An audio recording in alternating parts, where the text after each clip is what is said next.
Hey guys, this is Farah. Welcome to my channel. I talk about selling on Amazon, all things related to Amazon. So if you're interested in that, please do subscribe and hit the bell so you can be notified when I post a new video. So let's talk profit margins today, specifically related to Amazon FBA businesses and Amazon businesses in general. I've been selling on Amazon for more than 12 years and I know a little bit about this. So I thought let's talk profits today. And so if you understand these couple of things I'm going to talk about today, you will win and you will make profit. So let's get into it. So Amazon is a low margin business model. Okay, this is what I have personally experienced. So selling on Amazon is a product business model. Okay, and so you have to have a product that sells well and it has to sell enough. Right, and then you have another aspect of the business that is operations, which is where FBA comes in. So that's why FBA, or fulfillment by Amazon, is so popular, because you actually don't handle the product orders and dispatching yourself. Amazon does it for you. You just send your product to Amazon. Okay, so that covers operations. And then you can think about the selling side of business, which is related to paid ads. Okay, so you have products, you have operations, and then you have paid ads. These are like three rough segments of the business that you have to manage in an Amazon business. Okay, so you have to find products to sell on Amazon, then you have to manage operations, get the products delivered, logistics and all of that, and then you have to run paid ads to help sell that product. Okay, and so this sort of creates a flywheel. Okay, flywheel is a common concept in business where you identify which key things or segments in your business make that flywheel go faster. Okay, and the better you perform, the more efficient your operations are, the better your flywheel is going to run. Okay, so these are three things that if you can get a hang on and be very efficient and get the best efficient cost prices and averages, then you will find that your profit margins will improve. Okay, so let me explain this a little bit. Let's talk about products first. So the first thing is, obviously, you want to sell something on Amazon, you have to find a product. Now, when it comes to product, you might try one product, and that could be your test product or your first viable product. Okay, that you have researched, you found the prices, you found the cost prices, and now you want to purchase it and you start selling the first time. The thing with starting a business and getting your foot in the door is that initially you're going to be paying higher costs. Okay, you might not be able to buy as much quantity as your competitors or people who started selling before you. Okay, who are better ranked. So initially you would be paying more because you have a risk. Okay, you don't really know how well this product is going to perform, so you buy a small quantity, low MOQ, and you test the waters. Okay, you find out that, okay, this is what it actually is like selling this product. Let me see now, depending on how well you sell, what is your sort of average ACOS of selling that product. You will find out that, okay, on average it costed me, like my TACOs for selling this product was around 30-40%. Now I only sold a few units, but I have found I received really good reviews, and now I want to scale this thing. Okay, so you will go order your next batch of the product, and now you're going to negotiate better, right? And you're going to order a bigger quantity. Now you shouldn't do that the first time. So what's going to happen is you will negotiate on a bigger order. You would say, I'm not going to buy 100 units, I will buy 1,000 units now, and I want a better price for 1,000 units. Okay, and so what happens is you've created efficiency in the pricing of the product. Okay, now you are going to sell 1,000 units. You will have paid, on per unit cost would come down because you're buying a bigger quantity. That's the simple way of saying this. Okay, so your landed product cost would be lower now than it was previous time. So what's going to happen? You're going to find a better profit in selling that product. So your profit margin is going to improve. Okay, so this is the thing that you need to understand when you start selling on Amazon.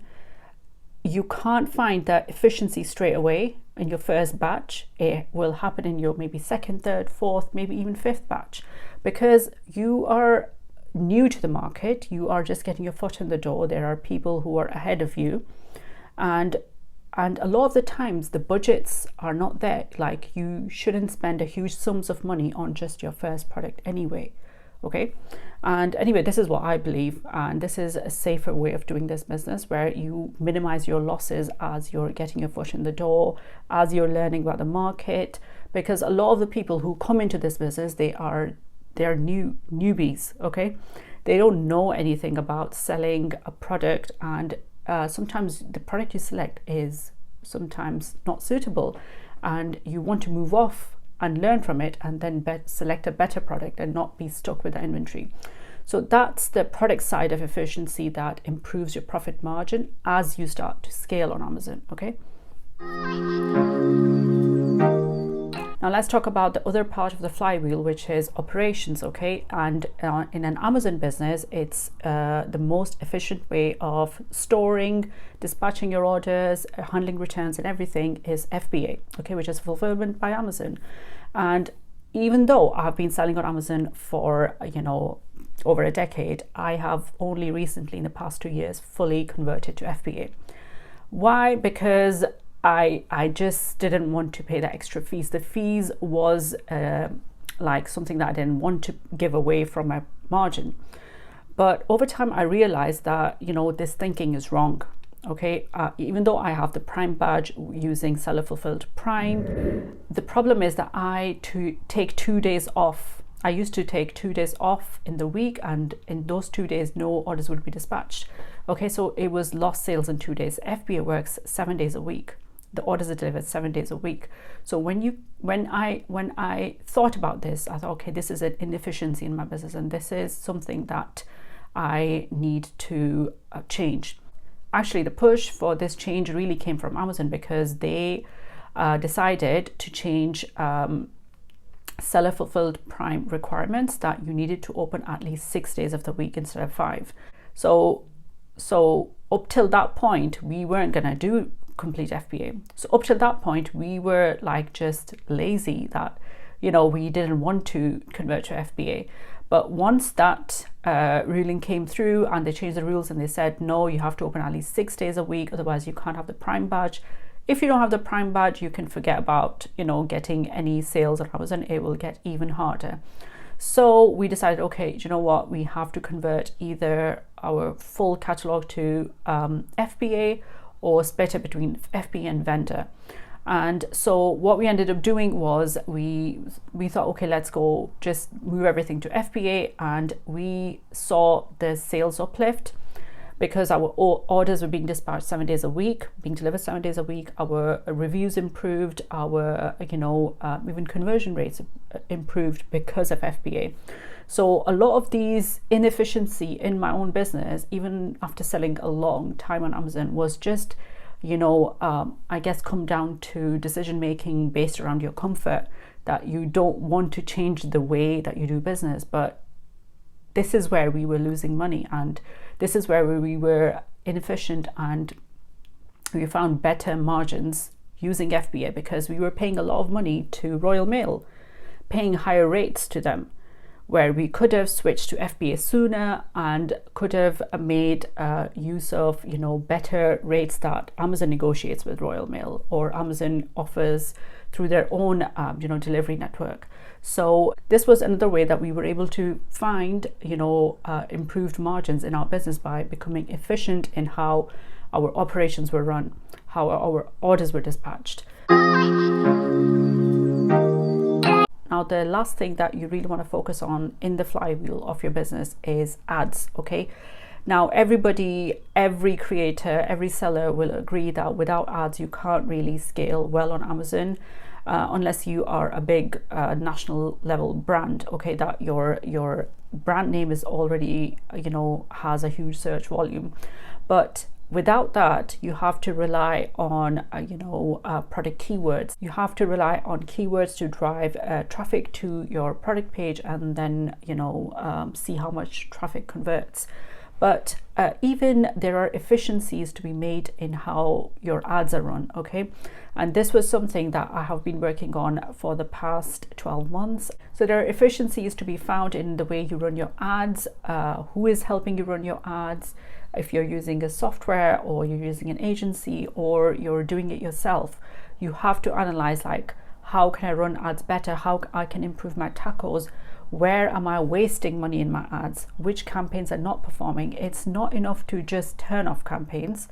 It's not enough to just, negative match them. You have to understand that, you have to bid higher as well. You have to lower your bids as well, and placements. And, there is a lot that goes into it in managing an efficient campaign on Amazon. Okay. And when you have like a huge catalog, you have to promote all those products. And so as an aggregate task, it becomes quite complicated, and that's where you need solutions. So for the past 12 months, I've been working on different solutions, working with different service providers, and trying to be as efficient as possible. You can go watch a video that I did last week, which was all about trying a new Amazon internal ad management service. It's a very detailed overview of the service and my experience, and I share spreadsheets and everything. You can go watch that video here. I will link in the cards above and in the description below. But what you learn from that, and what I've learned from that experience, is there's always room for improvement there. And what your ACOS and TACOS is in a given month, and you might be profitable and it might be your peak month, it's not going to stay that way. This is the hardest thing, because as soon as you figure something out, Amazon also figures something out, and they change things.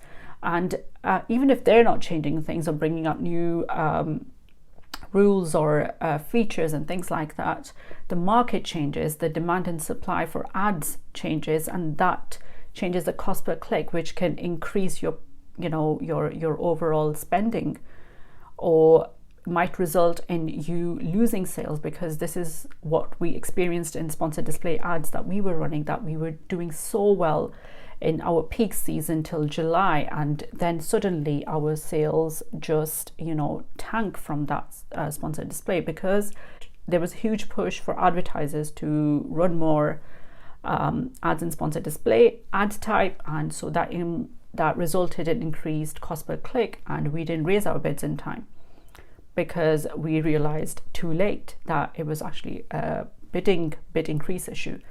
Okay, so guys, the point of this video is that there is profit to be found in all these three aspects of your business, these segments of your business. Negotiate better product prices from your suppliers. The shipping rates have come down. Renegotiate with your suppliers. The products that were unprofitable last year because you were importing at a higher price might become profitable now. So talk to your suppliers, renegotiate, find better prices, and it's a continuous process of doing that. You can never relax. Okay, there's always there's always a way to improve either the quality of the product or the pricing you're receiving, finding better suppliers, better prices, and all of that. When it comes to operations, always be looking to improve efficiencies in the operations. Where can you cut expenses? Where can you reduce your overheads? Okay, because the more you keep it under control, the better your profit margin would be. And the third thing is obviously the ads.